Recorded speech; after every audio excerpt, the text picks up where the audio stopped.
অবৈধ অনুপ্রবেশ ঘিরে সীমান্তে উত্তেজনা। 3 দিন পর পঞ্চগড় থেকে 10 জনকে ফেরত। এবার নওগাঁর শূন্য রেখায় 25 জন। সম্পর্ক পুনরুদ্ধারে পুষিন চেষ্টা বন্ধের আহ্বান ঢাকার। এসএসসি পরীক্ষার ফল ঘোষণা 20 জুলাই। কারিকুলামে বিভিন্ন শ্রেণীতে যুক্ত হচ্ছে ক্রীড়া, সংস্কৃতি সহ নতুন 4 বিষয়। জুলাই থেকে স্কুল ড্রেস, ব্যাগ, জুতা বিতরণ শুরু। ইউপি প্যানেল ও চেয়ারম্যানের ক্ষমতার দ্বন্দ্ব, সংঘর্ষে রণক্ষেত্র হবিগঞ্জের বানিয়াচং, আহত অর্ধশতাধিক। টিয়ারশেল নিক্ষেপে পরিস্থিতি নিয়ন্ত্রণ পুলিশের। দ্রুতগতির বাস নিয়ন্ত্রণ হারিয়ে খাদে, ব্রাহ্মণবাড়িয়ায় নিহত 4, আহত 10। কক্সবাজারে 2 বাসের সংঘর্ষে প্রাণ গেল শিশুর, আহত 9 যাত্রী হাসপাতালে। এবং ন্যূনতম বেতন 30,000 টাকা নির্ধারণ সহ 6 দাবিতে আজও কর্মবিরতিতে ইন্টার্ন ডাক্তাররা। কঠোর আন্দোলনের হুঁশিয়ারি, পর্যালোচনা করে ব্যবস্থার আশ্বাস মন্ত্রীর।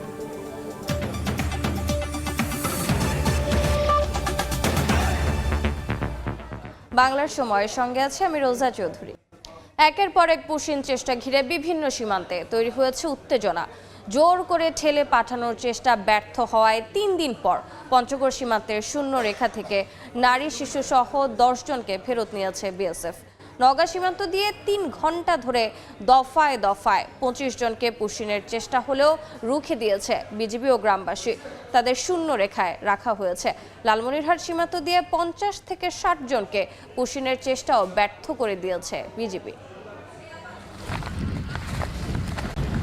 পশ্চিমবঙ্গে বিজেপি সরকার ক্ষমতায় আসার পর থেকে বাংলাদেশে পুশিন বা জোর করে মানুষ ঢুকিয়ে দেওয়ার চেষ্টা করছে বিএসএফ। চলতি মাসেই ঠাকুরগাঁও, লালমনিরহাট, মেহেরপুর, চাঁপাইনবাবগঞ্জ, নওগাঁ, পঞ্চগড় সহ সীমান্তের বিভিন্ন পয়েন্ট দিয়ে অন্তত 20টি পুশিনের চেষ্টা করেছে ভারতীয় সীমান্তরক্ষী বাহিনী। বেশ কিছু জায়গায় নারী, শিশুদের সীমান্তের শূন্য রেখায় অসহায় অবস্থায় ফেলে রাখে বিএসএফ। এর মধ্যে পঞ্চগড়ের বড়বাড়ি প্রধানপাড়া সীমান্ত দিয়ে পুশিনে ব্যর্থ হয়ে খোলা আকাশের নিচে 10 জনকে বসিয়ে রাখা হয়। 3 দিন পর রোববার রাতে তাদেরকে ফেরত নিয়েছে বিএসএফ। স্থানীয়রা জানান, রাতের আধারে আলো নিভিয়ে ওই 10 জনকে সরিয়ে নেওয়া হয়।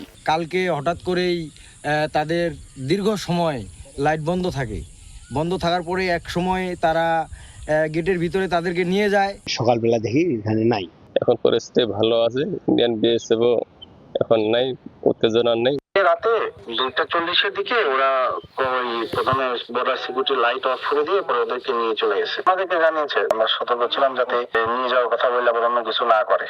রোববার রাত 10টা থেকে 3 ঘন্টা ধরে অন্তত 10 বার 25 জনকে নওগাঁর নিতপুর সীমান্ত দিয়ে জোর করে ঠেলে পাঠানোর চেষ্টা করে বিএসএফ। তবে তা রুখে দেয় বিজিবি ও গ্রামবাসী। বর্তমানে পুনর্ভবা নদীর শূন্য রেখায় অবস্থান করছেন তারা। ইন্ডিয়ার লোকজনকে রেখে দিয়েছে শূন্য রেখায়। ওনারা বাংলাদেশে ঢোকার জন্য খুব আপ্রাণ চেষ্টা করছে। বিএসএফ আসছিল এই গাছের এখানে। ওরা লিয়ানে প্রায় 20 থেকে 25 জন ইন্ডিয়ান নাগরিক এনে তারা পুষিনের চেষ্টা করেছিল। আমরা গ্রামবাসী, বিজিবি মিলে আমরা প্রতিরোধ করেছি। বাংলাদেশ বিজেপি জানার পরে এবং এলাকাবাসী সবাই মিলে একসাথে প্রতিরোধ করে তারা পুশিন করতে ব্যর্থ হয়েছে। অবৈধ প্রবেশ ঠেকাতে দিনাজপুরের হিলি সীমান্তেও জোরদার করা হয়েছে টহল। 2 দিন আগে হিলির ঘাসুরিয়া সীমান্ত দিয়ে 5 জনকে পুশিনের চেষ্টা করলে রুখে দেন বিজিবি সদস্য ও গ্রামবাসী। লালমনিরহাট সীমান্ত দিয়ে বারবার পুশিনের চেষ্টা করে যাচ্ছে বিএসএফ। রোববার রাতেও 50 থেকে 60 জনকে ঠেলে পাঠানোর চেষ্টা ব্যর্থ করে দেয় বিজিবি। খাদিজা স্বপ্না, সময় সংবাদ। পুশিনের নামে সীমান্তে চলছে মানবাধিকার লঙ্ঘন। আইনের তোয়াক্কা করছে না বিএসএফ, বলছেন বিশ্লেষকরা। আর পররাষ্ট্র প্রতিমন্ত্রীর সাফ কথা, কোনোভাবেই বরদাস্ত করা হবে না পুশিন। সম্পর্ক পুনরুদ্ধারে ভারতকে ব্যবস্থা নেওয়ার আহ্বান জানান শামা ওবায়েদ।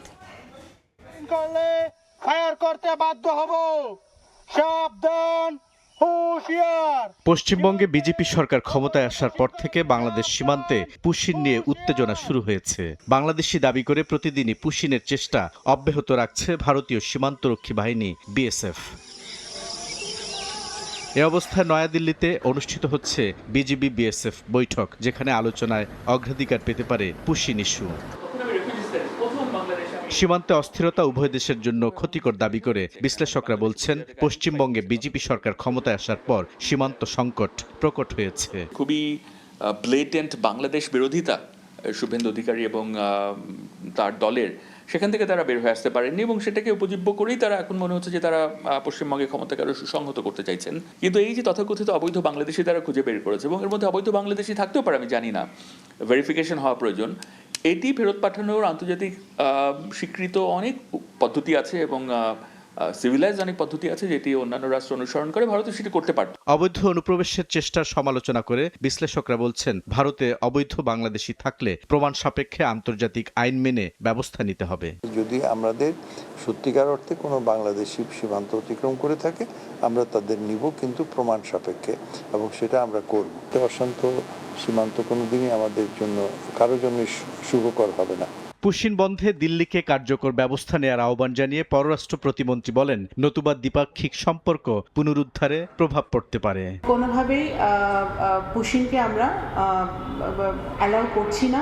আমরা আশা করব যে ভারত সরকার এটা তারা সিরিয়াসলি নেবে এবং যথাযথ প্রক্রিয়ার মাধ্যমে, যথাযথ মেকানিজম এবং ডিপ্লোমেসির মাধ্যমে আমাদের এই কাজটি তারা সমাধান করবে। ভারত এবং বাংলাদেশ সম্পর্ক, যেটা আমরা বলি যে নতুন উচ্চতায় ওঠার চেষ্টা হচ্ছে এবং ওনারাও একটি প্যারাডাইম শিফটের কথা বলেন, সেই প্যারাডাইম শিফটটা যদি হতে হয় তাহলে এই কাজগুলা যেই ডিপ্লোমেসি আছে, যেই বিদ্যমান প্রক্রিয়া আছে, সেই প্রক্রিয়াটাই আমাদের দুই দেশে অবলম্বন করা উচিত। পররাষ্ট্র প্রতিমন্ত্রী জানিয়েছেন, ইতোমধ্যে পুশিন নিয়ে ভারতকে 12 থেকে 13টি চিঠি দিয়েছে ঢাকা।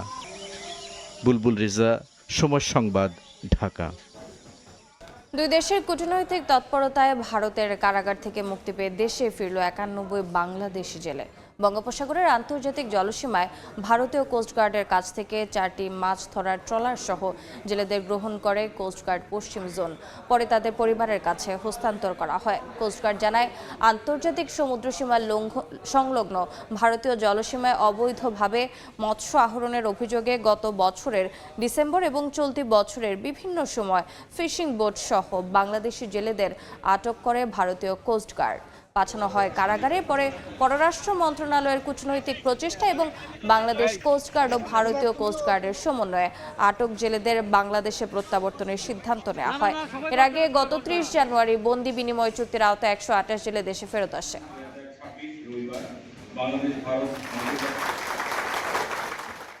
অন্য প্রসঙ্গ, ব্যবহারিক পরীক্ষা চলার মধ্যে 20 জুলাই এসএসসি ও সমমান পরীক্ষার ফল প্রকাশ করা হবে বলে জানিয়েছেন শিক্ষামন্ত্রী। সচিবালয়ে সংবাদ সম্মেলনে তিনি আরও জানান, আগামী শিক্ষাবর্ষ থেকে বিভিন্ন শ্রেণীতে যুক্ত হচ্ছে 4টি নতুন বিষয়। এদিকে জুলাই থেকে প্রাথমিকের স্কুল ড্রেস, ব্যাগ, জুতা বিতরণ শুরু হবে বলে জানিয়েছেন প্রতিমন্ত্রী। চলতি বছর এসএসসি ও সমমান পরীক্ষা শুরু হয় 21 এপ্রিল, লিখিত পরীক্ষা শেষ হয় 20 মে। এখনো চলছে ব্যবহারিক পরীক্ষা। এবার অংশ নিয়েছেন 18,57,344 জন। এসএসসি পরীক্ষা পুরোপুরি শেষ না হলেও শিক্ষামন্ত্রী জানান, ফল প্রকাশ করা হবে 20 জুলাই। সোমবার সচিবালয়ে সংবাদ সম্মেলনে আরও জানান, আগামী বছর 7 জানুয়ারি থেকে শুরু হবে এসএসসি পরীক্ষা।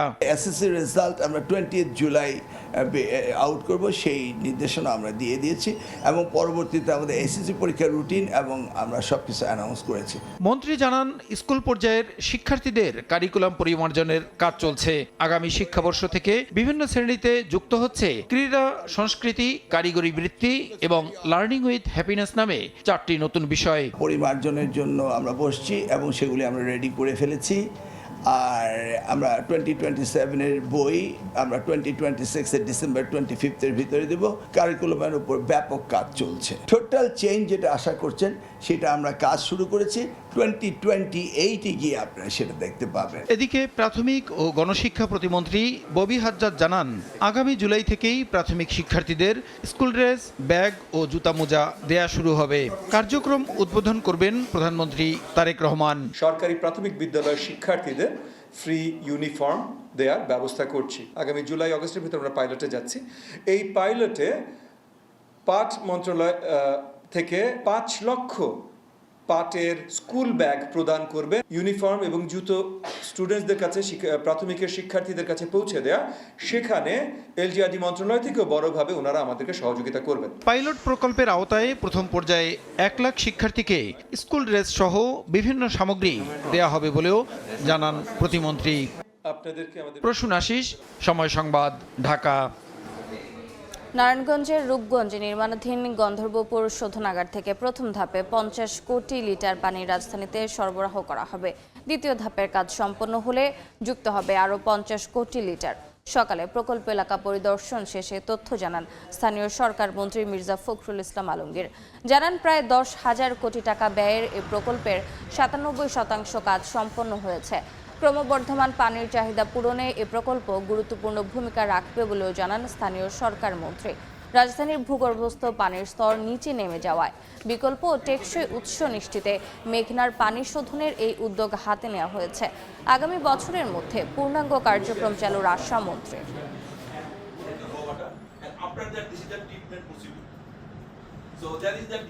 পানি ঢাকা শহরের জন্য নিতাম, এটাতে গ্রাউন্ডে একটা বহু নিচে নেমে যাচ্ছিল, প্রায় 1000 মিটার নেমে যাচ্ছিল। একটা ভয়াবহ একটা পরিস্থিতির সৃষ্টি হতে যাচ্ছে। সেটাকে মোকাবেলা করার জন্য মেঘনা থেকে পানি নিয়ে এসে পানিকে ট্রিটমেন্ট করে ঢাকা মহানগরীর নাগরিকদের পানি সরবরাহ করার ওয়াসা এই প্রজেক্ট গ্রহণ করেছে। বাংলার সময় আরও থাকছে।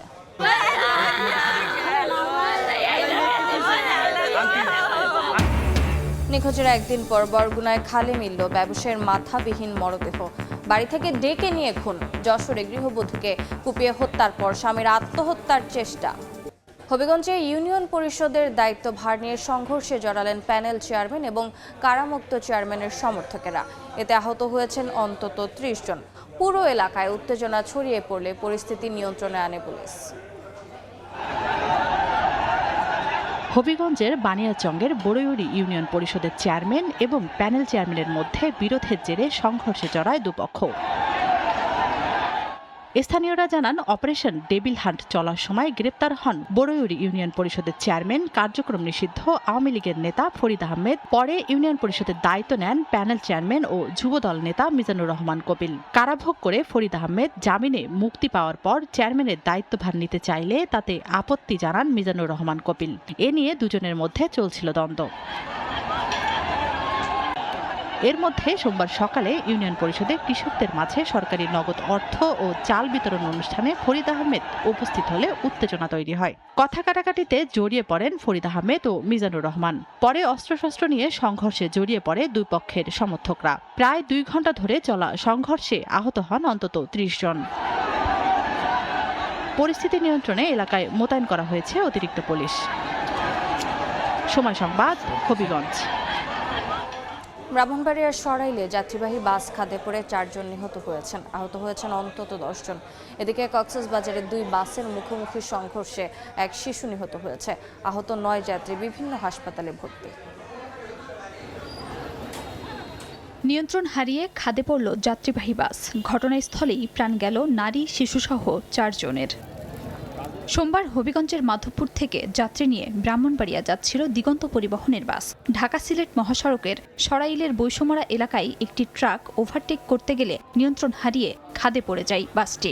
ঘটনাস্থলেই 2 পুরুষ, 1 নারী ও 1 শিশুর মৃত্যু হয়। আহত হন 15 জন। স্থানীয়রা তাদের উদ্ধার করে বিভিন্ন হাসপাতালে পাঠায়। পরিবারের থেকে কোনো অভিযোগ না থাকায় আইনি প্রক্রিয়া সম্পন্ন করে স্বজনদের কাছে মরদেহ হস্তান্তর করে হাইওয়ে পুলিশ। গাড়ি উল্টা পড়ছে, আয়াসাইরা দিয়ে তলে পড়ছে 4 জন লোক। তারপর তো ওই মীরা আক্তারের বেকোয়ান্না সাইরা আলগি দিয়ে লোকটি বাইর করছি। মৃত সংখ্যা আপাতত 4 জন এবং বাড়তে পারে। তারপরে হচ্ছে গুরুতর আহত আছে 6 জন। সবাইকে সদর হাসপাতাল এবং ব্রাহ্মণবাড়িয়া সরাইল উপজেলা স্বাস্থ্য কমপ্লেক্সে পাঠানো হয়েছে। এদিকে কক্সবাজার থেকে ঢাকা আসছিল এভারগ্রিন পরিবহনের একটি বাস। অন্যদিকে চকরিয়া থেকে কক্সবাজার যাচ্ছিল শরীফ এন্টারপ্রাইজের বাস। চকরিয়ার মেদাকচ্ছপিয়া এলাকায় বাস দুটির মুখোমুখি সংঘর্ষ হয়। এ সময় শরীফ এন্টারপ্রাইজের বাসের ছাদ খুলে রাস্তায় পড়লে এক শিশু মারা যায়। আহত 8 থেকে 9 যাত্রীকে বিভিন্ন হাসপাতালে পাঠায় স্থানীয়রা। খাদিজা স্বপ্না, সময় সংবাদ। স্বাস্থ্যকর্মীদের নিরাপত্তা আইন প্রণয়ন, ন্যূনতম 30,000 টাকা বেতন নির্ধারণ সহ 6 দাবিতে চলছে ইন্টার্ন চিকিৎসকদের আন্দোলন। জরুরি সেবা চালু থাকলেও কিছু হাসপাতালে ভোগান্তিতে পড়েন রোগীরা। দাবি না মানলে কঠোর আন্দোলনের হুঁশিয়ারি ইন্টার্নদের। দাবি আদায়ে ইন্টার্ন চিকিৎসকদের স্লোগান। নিরাপত্তা আইন প্রণয়ন, ইন্টার্ন চিকিৎসকদের ন্যূনতম 30,000 টাকা বেতন, ট্রেনি চিকিৎসকদের নবম গ্রেডের সমমান বেতন নির্ধারণের পাশাপাশি বিএমইউ ও বিসিপিএস পরীক্ষার ফি কমানোর দাবিতে রাজধানীর গ্রিন লাইফ মেডিকেল কলেজের সামনে অবস্থান কর্মসূচি পালন করেন শিক্ষার্থীরা। এই দাবিগুলো কিন্তু শুধু আমাদের স্বার্থের জন্য নয়, এটা দেশবাসী এবং রোগীদের স্বার্থের জন্য। আমরা আমাদের নিরাপত্তা যাচ্ছি, আমাদের যে বেতন ব্যবস্থা নিয়ে সেটা নিয়ে আমরা কথা বলতে যাচ্ছি, আমাদের আদার যে সমস্ত সমস্যাগুলো আছে আমাদেরকে সেগুলোই পরিপূর্ণ করছি। শুধু আশ্বাস না, অ্যাকশনও নিতে হবে। অ্যাকশন নিলে পরে তারপরে আমরা আশা করব যে আমরা আমাদের কর্মের দিকে ফিরে যাব। বরিশালে ক্লাস বর্জন করে ধর্মঘট পালন করেছেন শেরেবাংলা মেডিকেল কলেজের ইন্টার্ন চিকিৎসকরা। স্বাস্থ্য ও পরিবার কল্যাণ মন্ত্রণালয়ের প্রস্তাবনা বৈষম্যমূলক ও অযৌক্তিক দাবি করেন তারা। আমাদেরকে পর্যাপ্ত সুযোগ সুবিধা না দেওয়া হয় তাহলে আমরা আমাদের লাইফ কিভাবে লিড করব? আমাদের বিজ্ঞপ্তি বাতিল করতে হবে। বিজ্ঞপ্তি বিসিপিএস একটা নোটিশ দিয়েছে, কিন্তু স্বাস্থ্য শিক্ষা মন্ত্রণালয় দিলে সেটা প্রজ্ঞাপন জারি করলে সেখানে আমরা সদস্য থাকবো। আমরা আশা করতেছি সরকার আমাদের দাবির বিষয়ে আন্তরিক হবে, আমরা ক্লাসে ফিরতে চাই। একই দাবিতে Sylhet MAG Osmani medical college হাসপাতালের প্রশাসনিক ভবনের সামনে অবস্থান নেন আন্দোলনকারীরা। দ্রুত দাবি না মানা হলে কঠোর আন্দোলনের হুঁশিয়ারি দেয়া হয়। এছাড়া কর্মবিরতি পালন হয়েছে রাজশাহী ও পটুয়াখালী মেডিকেল কলেজ হাসপাতালেও। এদিকে সচিবালয়ে এ নিয়ে কথা বলেন স্বাস্থ্যমন্ত্রী। বলেন, দাবি দেওয়া পর্যালোচনা করে নেওয়া হবে ব্যবস্থা। এটা নিয়ে আমাদের সচিব মহোদয়, ডিজি মহোদয় ওনারা বসবেন। আন্দোলন তো মানুষ করবেই, গণতান্ত্রিক দেশ, যার যার রাইট আছে। আমরা দেখবো তাদের মধ্যে গ্রহণযোগ্য কথাবার্তা কতটুকু আছে। Will accept that. Sahal Abdullah Alvi, Somoy Sangbad. বরগুনায় নিখোঁজের একদিন পর খাল থেকে ব্যবসায়ীর মাথাবিহীন মরদেহ উদ্ধার করা হয়েছে। স্বজনরা জানান, গতকাল রাতে সদর উপজেলার বড় গৌরীচন্না এলাকা থেকে নিখোঁজ হন ব্যবসায়ী শামীম। অনেক খোঁজাখুঁজির পরও তার সন্ধান মেলেনি। আজ সকালে বাড়ির সামনে খালের পাশে রক্তের চিহ্ন দেখে স্থানীয়দের সন্দেহ হয়। পরে তল্লাশি চালিয়ে তার মাথাবিহীন দেহ খুঁজে পাওয়া যায়। খবর পেয়ে পুলিশ, ডিবি এবং ফায়ার সার্ভিস কর্মীরা ঘটনাস্থল থেকে লাশ উদ্ধার করে। নৃশংস এ হত্যাকাণ্ডের রহস্য উদ্ঘাটনে তদন্ত চলছে বলে জানায় পুলিশ।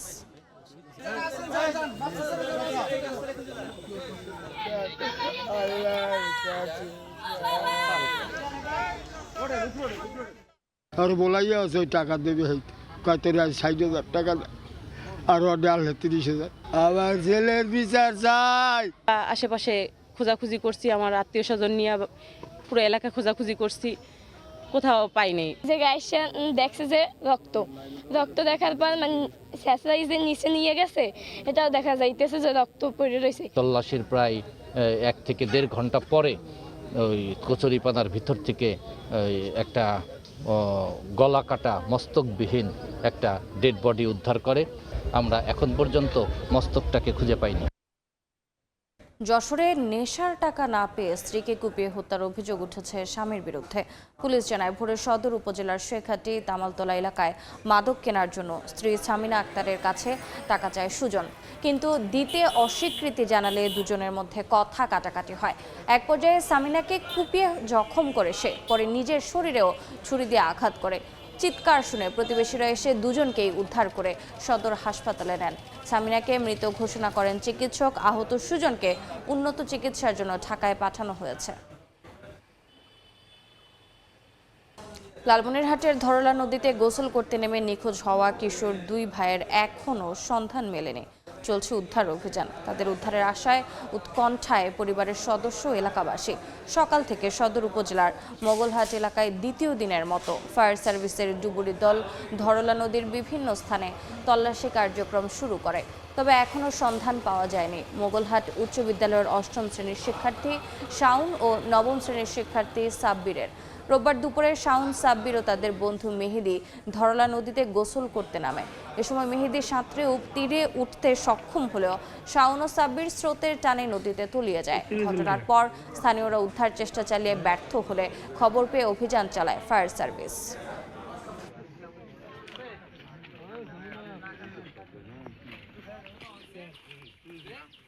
24 ঘন্টা অতিক্রম হচ্ছে, কিন্তু তারপরে আমরা সেই আমাদের ছোট ভাই যে 2টা হারিয়েছি আমরা তাদের খুঁজে পাচ্ছি না।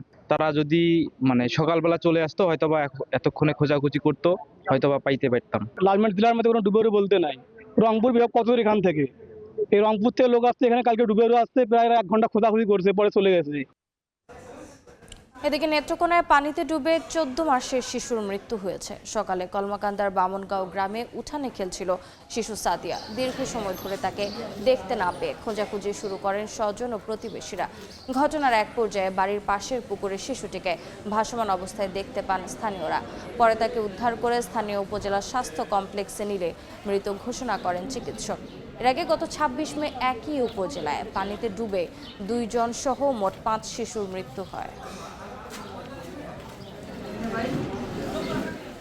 মাদারীপুরে মাদক সেবনে বাধা দেয় ব্যবসা প্রতিষ্ঠানে আগুন দেওয়ার অভিযোগ উঠেছে। গতকাল মধ্যরাতে পৌরসভার 8 নম্বর ওয়ার্ডের চরমুগরিয়া বন্দরে লস্কর মোশতাক আহমেদের পাটের গোডাউনে ঘটনা ঘটে। মালিকপক্ষ জানায়, মাদক সেবনে এলাকার বখাটেদের বাধা দেওয়া হলে তারা ক্ষুব্ধ হয়। মধ্যরাতে পাটের গোডাউনের অফিসে আগুন দেয় দুর্বৃত্তরা। খবর পেয়ে আগুন নিয়ন্ত্রণে আনে ফায়ার সার্ভিসের 2টি ইউনিট।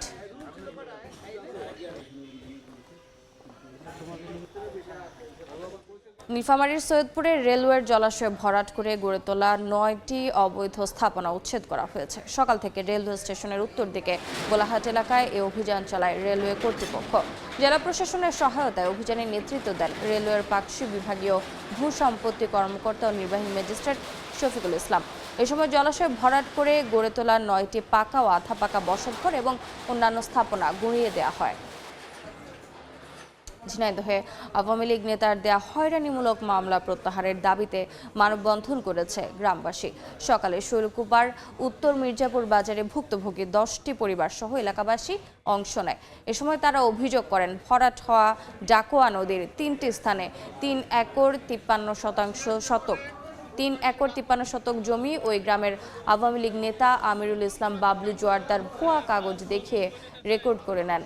সরকার মামলা করলে 2007 সালে আদালত সরকারের পক্ষে রায়ও দেয়, কিন্তু বাবলু জোয়ারদার সে জমি এখনও নিজের দাবি করে জমিতে থাকা গ্রামবাসীর বিরুদ্ধে মামলা দিয়ে হয়রানি করছেন। মামলা প্রত্যাহার ও বাবলু জোয়ারদারের বিচারের দাবি জানান তারা।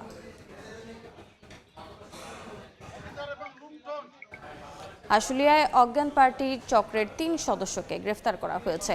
উদ্ধার করা হয়েছে চুরি হওয়া অটোরিকশা। এছাড়া আলাদা অভিযানে মাদক ও দেশীয় অস্ত্রসহ আরও 8 জনকে আটক করা হয়েছে। দুপুরে নিজ কার্যালয়ে সংবাদ সম্মেলনে এ তথ্য নিশ্চিত করেন থানার ভারপ্রাপ্ত কর্মকর্তা তরিকুল ইসলাম। এ সময় তিনি জানান, নরসিংহপুর এলাকায় অচেতন অবস্থায় পড়ে থাকা এক অটোরিকশা চালককে উদ্ধার করে হাসপাতালে পাঠানো হয়। পরে তদন্ত অভিযান চালিয়ে অজ্ঞান পার্টি চক্রের 3 সদস্যকে গ্রেফতার এবং চুরি হওয়া অটোরিকশাটি উদ্ধার করা হয়। এছাড়া আলাদা অভিযানে মাদক ও দেশীয় অস্ত্রসহ আরও 8 জনকে আটক করা হয়েছে।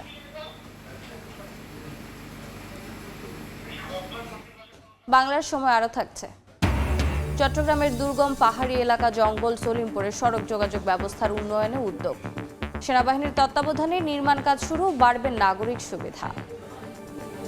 চট্টগ্রামের দুর্গম পাহাড়ি এলাকা জঙ্গল সলিমপুরে সড়ক যোগাযোগ ব্যবস্থার উন্নয়নে বড় উদ্যোগ নিয়েছে সরকার। সেনাবাহিনীর 34 কনস্ট্রাকশন ব্রিগেডের তত্ত্বাবধানে চলছে নির্মাণ কাজ। স্থানীয়দের যাতায়াত ব্যবস্থা সহজ হওয়ার পাশাপাশি বাড়বে শিক্ষা, স্বাস্থ্য ও অন্যান্য নাগরিক সুবিধা। বহুল আলোচিত সন্ত্রাসীদের দুর্ভেদ্য জনপদ নামে খ্যাত চট্টগ্রামের দুর্গম জঙ্গল সলিমপুরে সড়ক নির্মাণের উদ্যোগ নিয়েছে সরকার।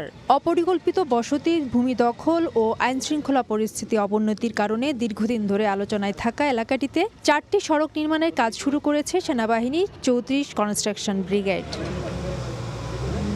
প্রাথমিকভাবে প্রায় 10 কিলোমিটার সড়ক নির্মাণের কাজ শুরু হয়েছে। সড়ক নির্মাণের পাশাপাশি নির্মাণ করা হবে একাধিক কালভার্ট ও অন্তত 3টি সেতু।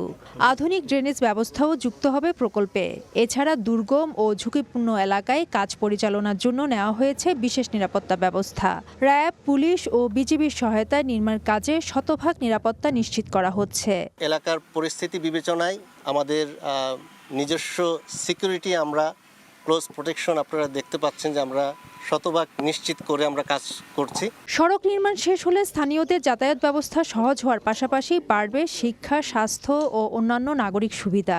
একই সঙ্গে আইন শৃঙ্খলা রক্ষাকারী বাহিনীর কার্যক্রম পরিচালনাও আরও সহজ হবে বলে আশা সংশ্লিষ্টদের। 3 দিক থেকেই খুব সহজেই মানুষ চলাচল করতে পারবে এবং আইন শৃঙ্খলা বাহিনীর জন্য এটা অত্যন্ত সুগম হবে এবং তারা তাদের দায়িত্বটা খুব সুন্দরভাবে পালন করতে পারবে। দুর্গম এই এলাকায় রাস্তা নির্মাণে আশার আলো দেখছেন স্থানীয়রা। জঙ্গল ছিল, চিকন একটা রাস্তা ছিল, যাওয়া আসা করতাম, আমাদের খুব কষ্ট হতো। রাস্তা এখন ঘরের সামনে হলে সবার জন্যই ভালো। গাড়ি আসা যাওয়া করে তো আমরা গাড়িতে করে যেতে পারবো, সময়টা বাঁচাতে পারবো। প্রাথমিক পর্যায়ে আলীনগর স্কুল থেকে শুরু হওয়া সড়কের কাজটি ভাটিয়ারি হাটাজারি লিং রোড গিয়ে শেষ হবে। প্রকল্পটি নির্মাণ কাজ শেষ করতে সময় লাগবে 7 থেকে 8 মাস। ফেদুসলিপি, সময় সংবাদ, চট্টগ্রাম। তীব্র গরমে নাভিশ্বাস উঠেছে বরিশালের জনজীবনে। প্রকৃতির বিরূপ আচরণ আর অপরিকল্পিত নগরায়নের সঙ্গে যন্ত্রের অবাধ ব্যবহার বাড়াচ্ছে সংকট। প্রতিনিয়ত বাড়ছে তাপমাত্রাজনিত রোগীর সংখ্যা। সুমন হাসানের ছবিতে মেহেদি হাসান বাপ্পির রিপোর্টে বিস্তারিত।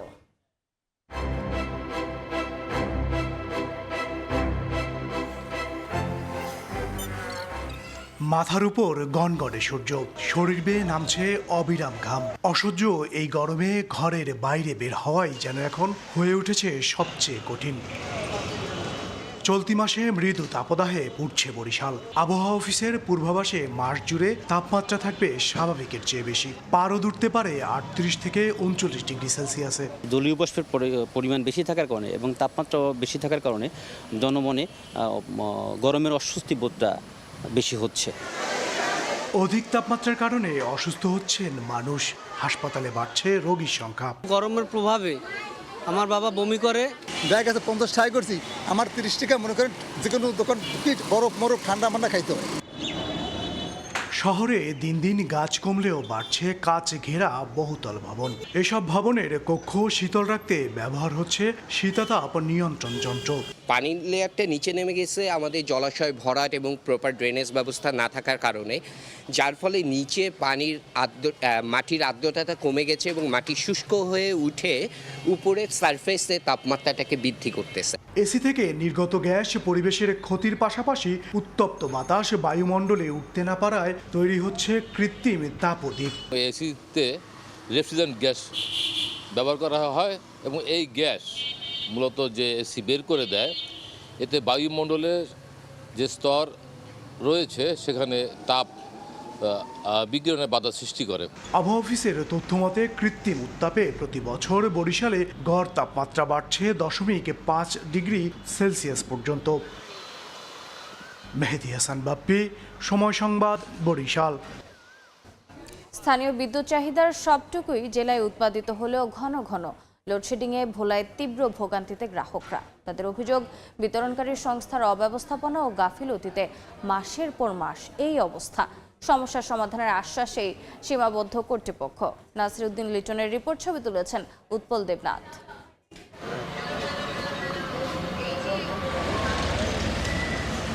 তীব্র গরমে বারবার লোডশেডিং, ভোগান্তিতে ভোলার পল্লী বিদ্যুতের গ্রাহকরা। বিদ্যুতের আসা যাওয়ার খেলায় ব্যবসা প্রতিষ্ঠানে থমকে আছে কাজ। জেলার 7 উপজেলায় পল্লী বিদ্যুৎ সমিতির গ্রাহক প্রায় 4.5 লাখ। বিপরীতে বিদ্যুতের চাহিদা 130 মেগাওয়াট। এছাড়া ওয়েস্ট জোন পাওয়ার ডিস্ট্রিবিউশন কোম্পানির অধীনে শহর কেন্দ্রিক 85,000 গ্রাহকের চাহিদা 35 মেগাওয়াট। গ্রাহক চাহিদা পূরণে বুরহানুদ্দিনে রয়েছে গ্যাস ভিত্তিক 2টি বিদ্যুৎ উৎপাদন প্লান্ট। গ্রাহকদের অভিযোগ, বিতরণকারী সংস্থার অব্যবস্থাপনা ও গাফিলতির কারণে বেড়েছে বিদ্যুৎ বিভ্রাট। হাইস্ট 4 থেকে 5 ঘন্টার অতিরিক্ত কারেন্ট পাই না। 10 মিনিট 20 মিনিট খায়, এর মধ্যে 3 ঘন্টা 4 ঘন্টা 6 ঘন্টা দিলেও খায় না। হেগমন মতন হেরা দেয়, আবার হেরা নিয়ে যায়। এদিকে চরফেশনে নবনির্মিত উপকেন্দ্রটি শীঘ্রই চালু করে জেলার দক্ষিণাঞ্চলের লোডশেডিং কমাতে চায় পল্লী বিদ্যুৎ সমিতি REB। তবে উত্তরাঞ্চলের গ্রাহকদের জন্য কোনো সুখবর দিতে পারেনি REB। আর ওজোপাটিকো জানিয়েছে, গ্রিড উপকেন্দ্র না থাকায় 40 কিলোমিটার দূরের বুরহানুদ্দিন থেকে আনা লাইনের যে সমস্যা হচ্ছে তা সমাধানের চেষ্টা চলছে। বন্ধ আমরা করি না, বন্ধ অটোমেটিক হয়ে যায়, কারণ দেখেছে কোথাও গাছ পড়লে, কোথাও ঝড়ে কোনো কিছু লাইনের উপরে পড়লে অটোমেটিক বন্ধ হয়ে যায়। বুরহানুদ্দিনে গ্যাস ভিত্তিক 2টি প্ল্যান্টের বিদ্যুৎ উৎপাদন সক্ষমতা সর্বমোট 450 মেগাওয়াট।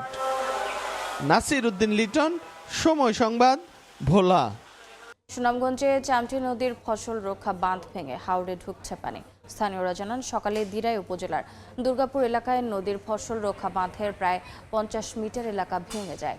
এতে মুহূর্তেই পানি ঢুকে পড়ে হাওড়ে। তবে বড় মৌসুমের ধান কাটা শেষ হয়ে যাওয়ায় কৃষকের কোনো ক্ষতি হবে না বলে জানিয়েছেন স্থানীয়রা। বরং এ সময় প্রজনন মৌসুম হওয়ায় নতুন পানিতে মাছের উৎপাদন বাড়বে বলে জানান তারা। একই সঙ্গে সচল হবে হাওরের নৌরুটগুলো।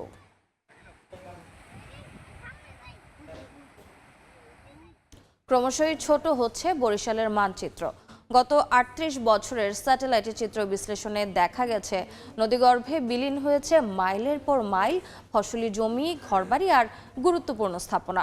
ভাঙন ঝুঁকিতে বিভাগের ১০২ কিলোমিটার বাঁধ, অপরিকল্পিত বেড়িবাঁধ আর অবৈধ বালু উত্তোলনেই প্রতি বছর বাস্তুহারা হচ্ছে লক্ষাধিক মানুষ। যদিও পরিকল্পিত ব্যবস্থা নেওয়ার কথা জানিয়েছে পানি উন্নয়ন বোর্ড। সুজয় দাসের তোলা ছবিতে বিস্তারিত অপূর্ব অপুর রিপোর্টে। মেঘনার এই বিশাল জলরাশি থেকে সরছে না বৃদ্ধ নূর মোহাম্মদ মোল্লার চোখ, যে মাটিতে কেটেছে শৈশব, কৈশোর, হেঁটে বেরিয়েছেন বীর দর্পে। সেই চেনা পথঘাট আর অস্তিত্ব সবটুকুই হারিয়েছে এখানে। অনেক বছর ধরে এটা ভাঙে। আমি এই জায়গায় চাষাবাদ করছি, আমার এখনো কিছু জমি আছে আর সব জমি লইয়া গেছে নদীতে। গত ৩০ বছর ধরে মেঘনার অব্যাহত ভাঙনে বিলীন হতে বসেছে বরিশালের হিজলার গৌরবতী ইউনিয়ন। ভিটেমাটি রক্ষায় কাঁধে কাঁধ মিলিয়ে নদী তীরে তাই একাট্টা হয়েছেন হাজারো নারী পুরুষ। দাবি তাদের ভিটেমাটি রক্ষায় স্থায়ী টেকসই বাঁধ নির্মাণ। পার থেকে মাটি কাটার কারণে আজ মনে করেন আমাদের অবস্থান পরিস্থিতি নদী ভাঙ্গা। শিক্ষা প্রতিষ্ঠান বিলীন হয়ে যাচ্ছে, আমাদের বাপদাদার ভিটামাটি বাড়ি বিলীন হয়ে যাচ্ছে। বিগত ৩৮ বছরের এই স্যাটেলাইট ইমেজ বিশ্লেষণে দেখা যায় বছরের পর বছর ধরে কীর্তনখোলা, মেঘনা, কালাবদর, আড়িয়ালখা, সন্ধ্যা, তেঁতুলিয়া, কারখানা ও সুগন্ধা নদীর গ্রাসে ছোট হচ্ছে বরিশালের মানচিত্র। উদ্বাস্তু হয়েছে লক্ষাধিক মানুষ। হুমকির মুখে রয়েছে একাধিক গুরুত্বপূর্ণ স্থাপনা।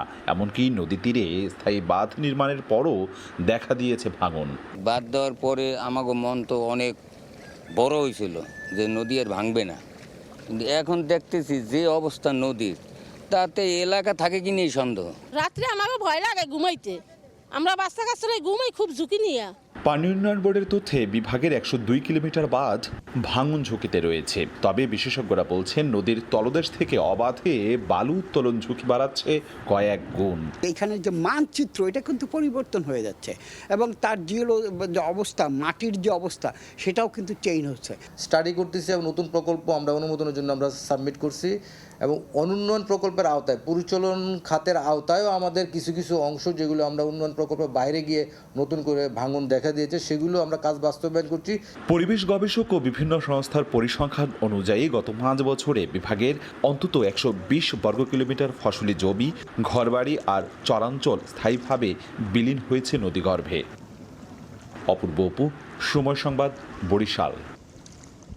গত ৯ বছরে পটুয়াখালীর কুয়াকাটা সৈকতে ভেসে এসেছে ১৪৪টি মৃত ডলফিন এবং ৩টি বিশাল তিমি। এর মধ্যে চলতি বছরে এসেছে 10টি সামুদ্রিক প্রাণীর মৃতদেহ। সামুদ্রিক প্রাণীর একের পর এক রহস্যজনক মৃত্যুতে বাড়ছে উদ্বেগ। কেন মারা যাচ্ছে ডলফিন ও তিমি? সমুদ্রের গভীরে নতুন কোনো পরিবেশগত সংকট তৈরি হচ্ছে কি? সমুদ্র কি বিপদের সংকেত দিচ্ছে? এসব প্রশ্নের উত্তর খোঁজার চেষ্টা করেছেন শিকদার জাবির হোসেন। ক্যামেরায় ছিলেন তৌকিব পেদা। সম্প্রতি কুয়াকাটা সমুদ্র সৈকতে ঢেউয়ের সঙ্গে ভেসে আসে ৫৮ ফুট দৈর্ঘ্যের বেলিন প্রজাতির মৃত তিমি। গত ২ যুগে সৈকতে ভেসে আসা তিমির মধ্যে এটি সবচেয়ে বড়।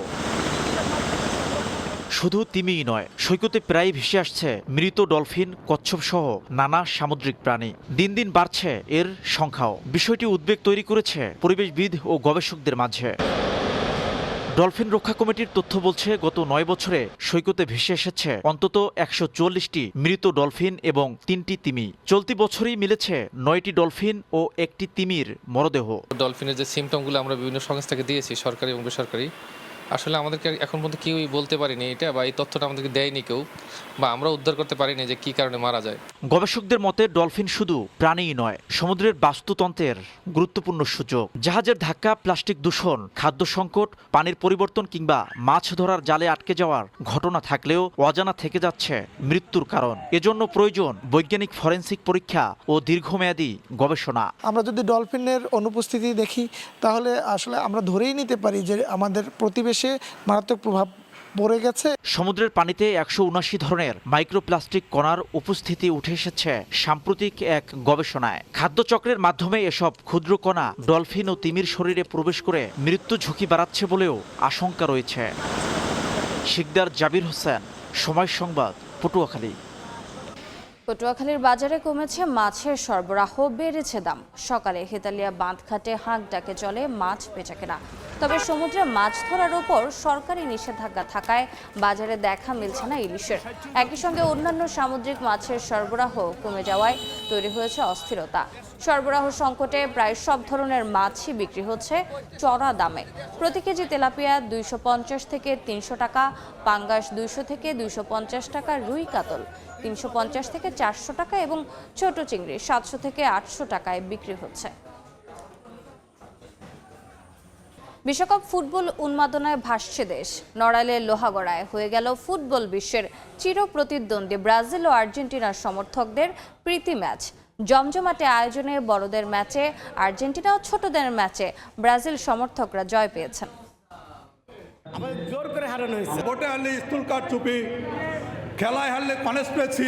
ফুটবল বিশ্বের চিরপ্রতিদ্বন্দ্বী লাতিন আমেরিকার দুই পরাশক্তি ব্রাজিল ও আর্জেন্টিনা। মাঠের লড়াইয়ে এই দুই দলের প্রতিদ্বন্দ্বিতা সবসময় অন্যরকম উত্তেজনা সৃষ্টি করে। চলতি বছর বিশ্বকাপকে সামনে রেখে নড়াইলের লোহাগড়ায় হয়ে গেল এই দুই দলের সমর্থকদের এক ব্যতিক্রমী প্রীতি ফুটবল ম্যাচ। রোববার রাতে লোহাগড়া উপজেলার সরকারি পাইলট বিদ্যালয় মাঠে দুই ম্যাচের এই প্রীতি ফুটবল উৎসবের আয়োজন করা হয়। কৃত্রিম আলোয় পুরো মাঠ যেন রূপ নেয় এক টুকরো মিনি মারাকানা কিংবা লুসাইল স্টেডিয়ামে। প্রথম ম্যাচে মাঠে নামে দুই দলের সিনিয়র খেলোয়াড়রা। বয়সকে বৃদ্ধাঙ্গুলি দেখিয়ে প্রিয় দলের জার্সি গায়ে বল দখলের লড়াইয়ে নামেন তারা।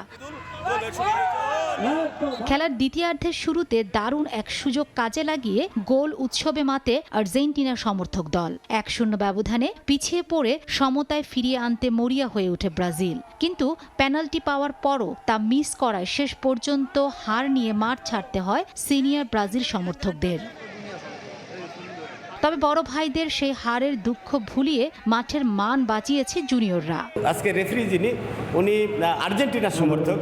আজকে ধারাভাষ্যকার আর্জেন্টিনার সমর্থক, লাইসম্যান দুইজনই আর্জেন্টিনার সমর্থক। আমাদের জোর করে হারানো হয়েছে আজকের এই খেলাটায়।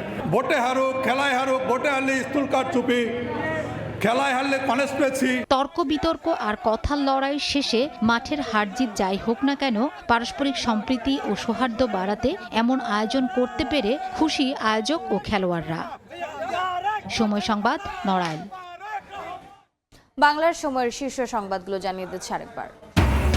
অবৈধ অনুপ্রবেশ ঘিরে সীমান্তে উত্তেজনা। 3 দিন পর পঞ্চগড় থেকে 10 জনকে ফেরত। এবার নওগাঁর শূন্য রেখায় 25 জন। সম্পর্ক পুনরুদ্ধারে পুষিন চেষ্টা বন্ধের আহ্বান ঢাকার। এসএসসি পরীক্ষার ফল ঘোষণা 20 জুলাই। কারিকুলামে বিভিন্ন শ্রেণীতে যুক্ত হচ্ছে ক্রীড়া সংস্কৃতি সহ নতুন 4 বিষয়। জুলাই থেকে স্কুল ড্রেস, ব্যাগ, জুতা বিতরণ শুরু।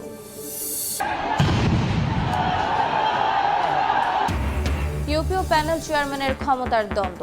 সংঘর্ষের রণক্ষেত্র হবিগঞ্জের বানিয়াচং। আহত অর্ধশতাধিক। টিয়ারশেল নিক্ষেপে পরিস্থিতি নিয়ন্ত্রণে আনে পুলিশ।